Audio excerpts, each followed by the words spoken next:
सौरभ कुमार पांडे जी, श्री हरिवंश महाराज जी। गुरुदेव भगवान, आपका वार्तालाप पिछले 1.5 वर्षों से सुन रहा हूँ। इसका इस शरीर के जीवन पे बहुत सकारात्मक प्रभाव पड़ा। सत्संग सुनने के पहले बहुत ओवर थिंकिंग, नेगेटिविटी, अब उतना नहीं है आपकी कृपा से, नाम जप के बल से। महाराज जी, चिंतन को शून्य करना चाहता हूँ जीवन से। चिंतन शून्य नहीं करना, चिंतन को भगवान के चरणों में समर्पित करना है। हे अर्जुन, कोई भी मनुष्य कर्म किए बिना एक क्षण भी नहीं रह सकता। आप हाथ पैर बंधवा दो तो एक शरीर से कर्म नहीं दिखाई दे रहा कि हो रहा है, लेकिन सूक्ष्म शरीर से कर्म हो रहा है। कारण शरीर सूक्ष्म में सहयोगी है, तो सूक्ष्म शरीर से कर्म, पहला कर्म तो सूक्ष्म शरीर से ही होता है, क्रियान्वित तो बाहर होता है। तो हम क्रिया किए बिना नहीं रह सकते, हम चिंतन किए बिना नहीं रह सकते।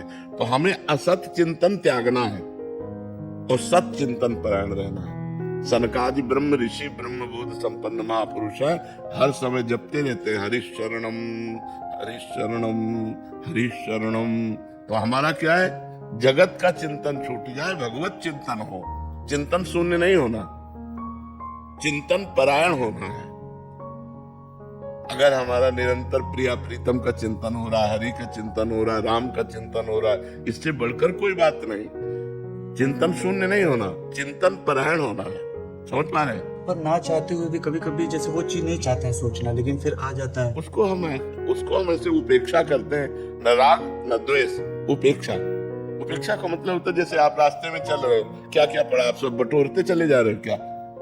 अपने मतलब की चीज हो तो हम रुक जाएंगे, मतलब की चीज नहीं तो नहीं रुकेंगे।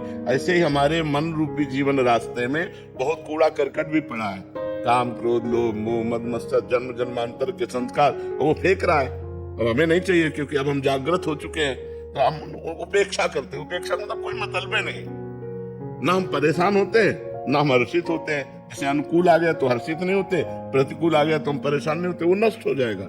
हम जिसकी उपेक्षा कर देते हैं वो हमारे पीछे नहीं पड़ता। या तो हम जिससे राग करते हैं या द्वेष करते हैं तो वो हमारे पीछे पड़ जाता है।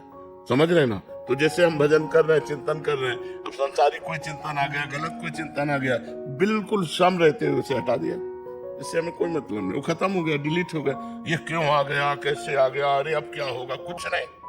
वो चिंतन है, चिंतन थोड़ी बिगाड़ पाएगा, बिगाड़ेगी तो क्रिया। चिंतन आया है, हमने क्रिया नहीं की, वो चिंतन नष्ट हो गया। और हरि चिंतन चल रहा है, इसलिए उसके सामर्थ्य नहीं कि हमारे मन को गंदा कर सके। समझ पा रहे?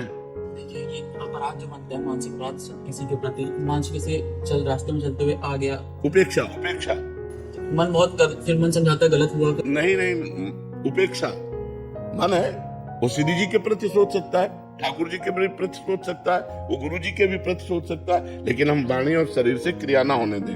मन मलिन है इसलिए ऐसा चिंतन करो, हम थोड़ी चिंतन कर रहे हैं। मन मलिन है, वो गंदा भी चिंतन कर सकता है, वो गुरु के प्रति भी सोच सकता है, वो किसी के प्रति भी सोच सकता है, तो उसकी सोच को उपेक्षा की जाती है। मानसिक से क्षमा या नहीं, मानसिक पाप नहीं लगते। कल कर एक पुनीत प्रतापा, मानस पुण्य होए तो नहीं पापा। कलयुग का एक पुनीत प्रताप है कि मानसिक पाप नहीं लगते।